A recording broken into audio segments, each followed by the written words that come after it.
Black Ops Cold War Season 1 launch is 1 week away on December 10th, and it's going to be a big day for Call of Duty. Not just because Black Ops Cold War is finally getting more content, which it was desperately needing, but Black Ops Cold War's integration with Warzone is finally happening. We're going to be breaking down every update coming in the season launch today, including exactly what to expect from Cold War Warzone. For now, there is no trailer, but we can expect to receive one probably in the next few days.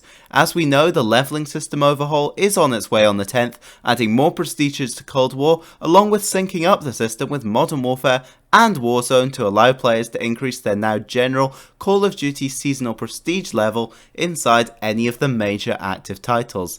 As I talked about the other day, Modern Warfare will also be receiving some big content updates, but I'll link that one down below for anyone interested. Anyways, let's start off with talking about every item in the Battle Pass which has now been leaked, before moving on to multiplayer, Warzone, and finally zombies. Let's get into it. A new Call of Duty season brings with it a new Battle Pass and cosmetics, and this one is no exception. As usual, the Battle Pass will be including a new operator, weapon blueprints, operator skins, and other assorted cosmetics. As a result of data mining, all the main Battle Pass items have in fact been leaked, and we're going to run through them all one by one right now. Let's start off with the DLC weapons, the thing I'm sure most of you are excited for. So at tier 16 and 31 in the Battle Pass, we are going to get the Mach 11 SMG and the Striker Shotgun, both returning from previous Black Ops games, with the Gorza OTS-14 Bullpup Assault Rifle to come in the mid-season, likely through a challenge to unlock it. So the same kind of format as Modern Warfare there, where we get 2 in the Battle Pass and then 1 at the mid-season with a challenge. Next up, let's get into the weapon blueprints, of which there are going to be 6. We've got blueprints coming for the XM4, the QBZ-83 Assault Rifle, and the Krig 6. So that's 3 assault rifle blueprints right there.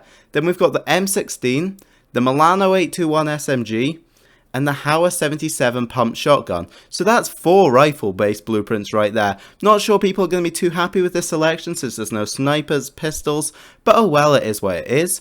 Next up, we've got a brand new operator coming. This guy looks badass. His name is Stitch. He bears a strong resemblance to Bane from The Dark Knight Rises, with a mask, one eye, and an extremely damaged look. This guy is going to be a badass. His main look is going to have a gas mask, he's going to have a vest, he's going to look sick.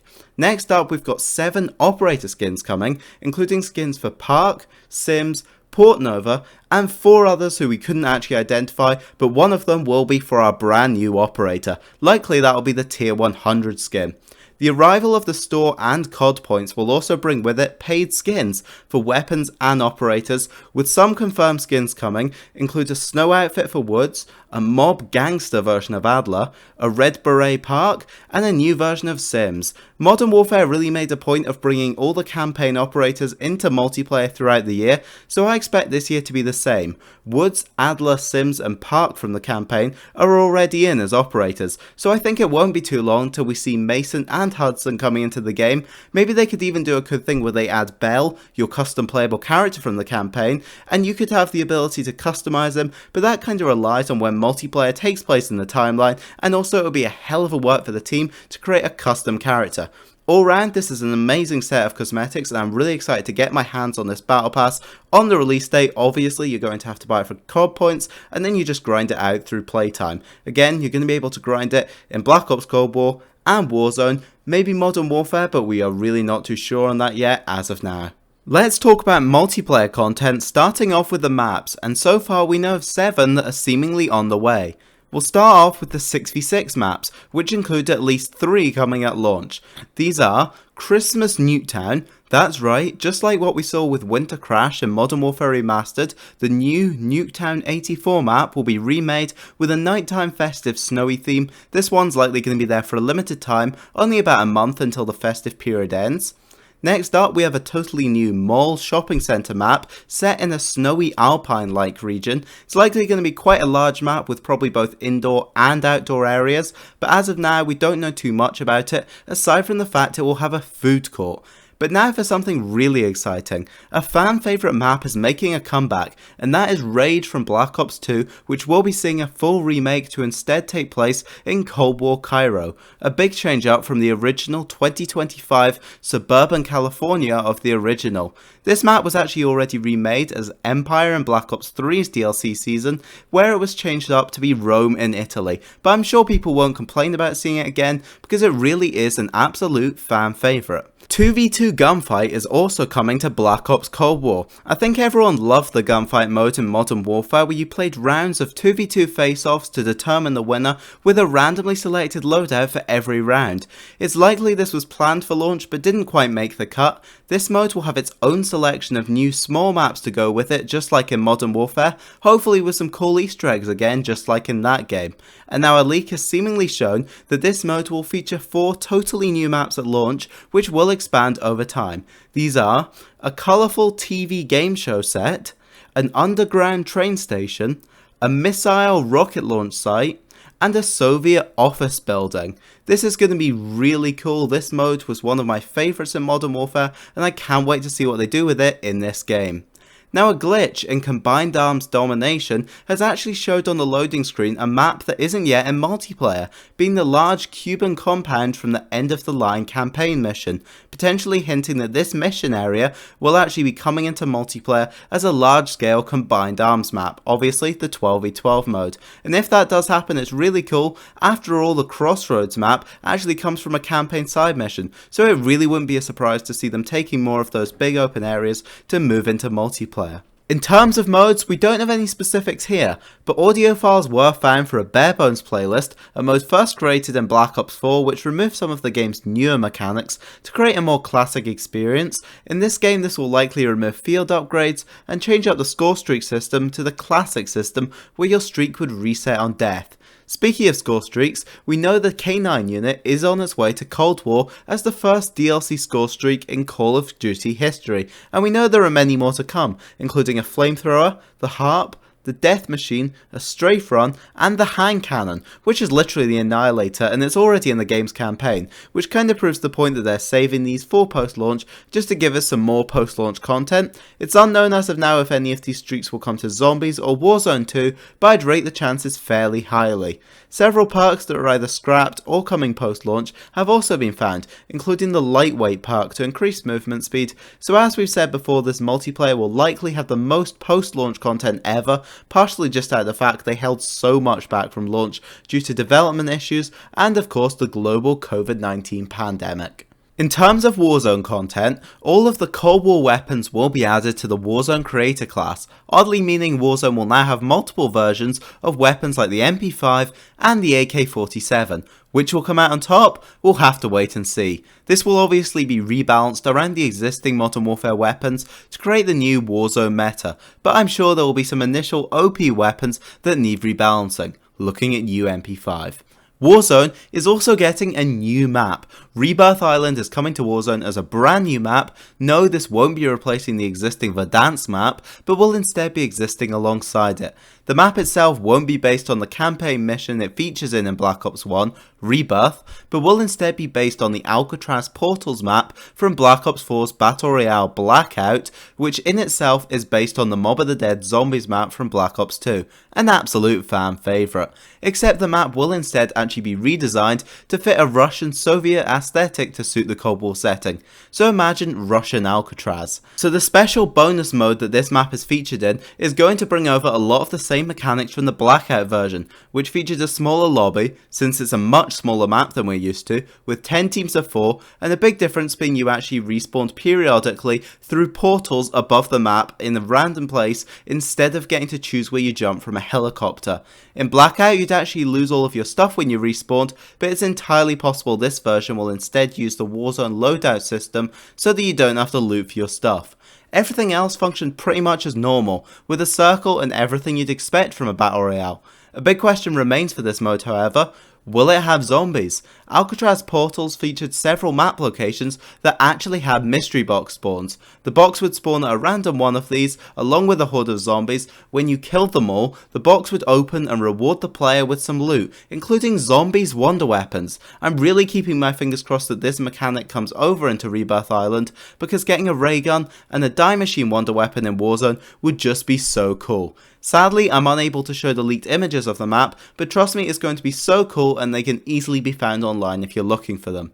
We do, however, have a full list of POI locations that will be appearing on the map.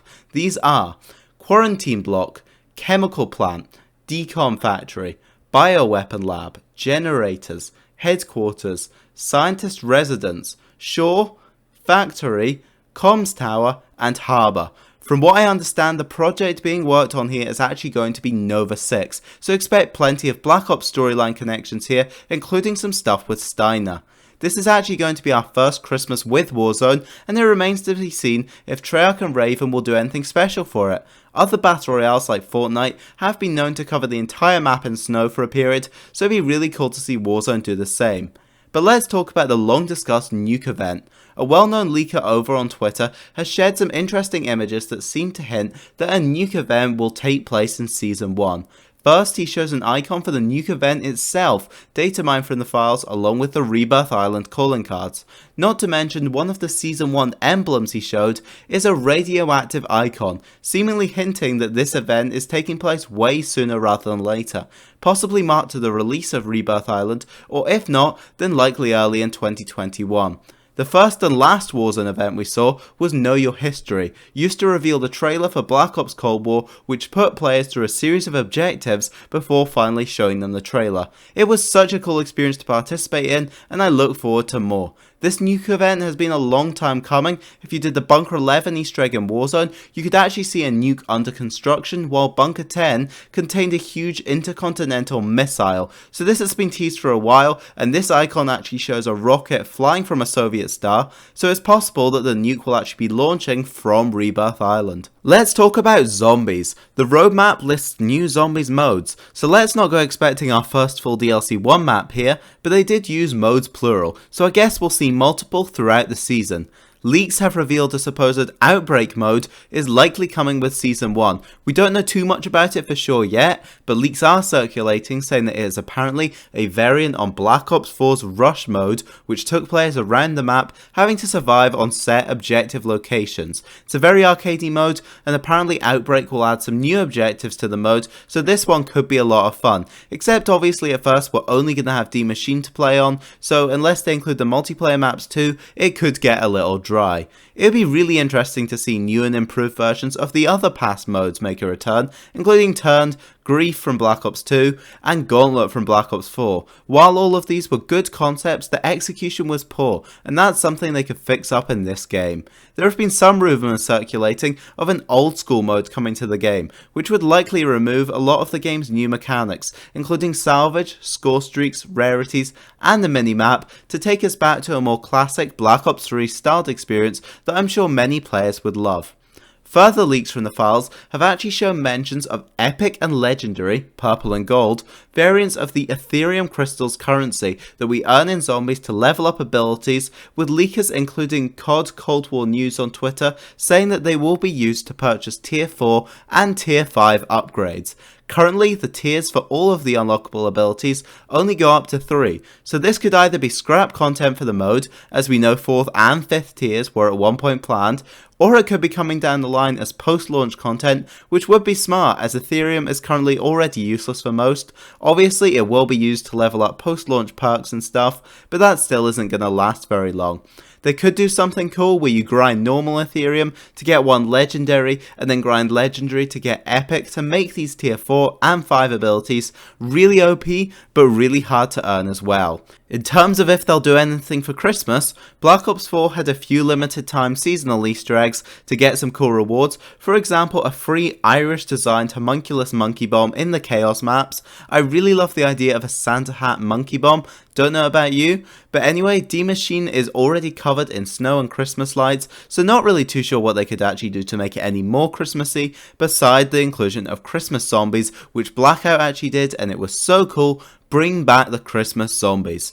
Obviously, the multiplayer DLC weapons, which we talked about earlier, will be coming to Zombies 2 in the mystery box and in the creator class.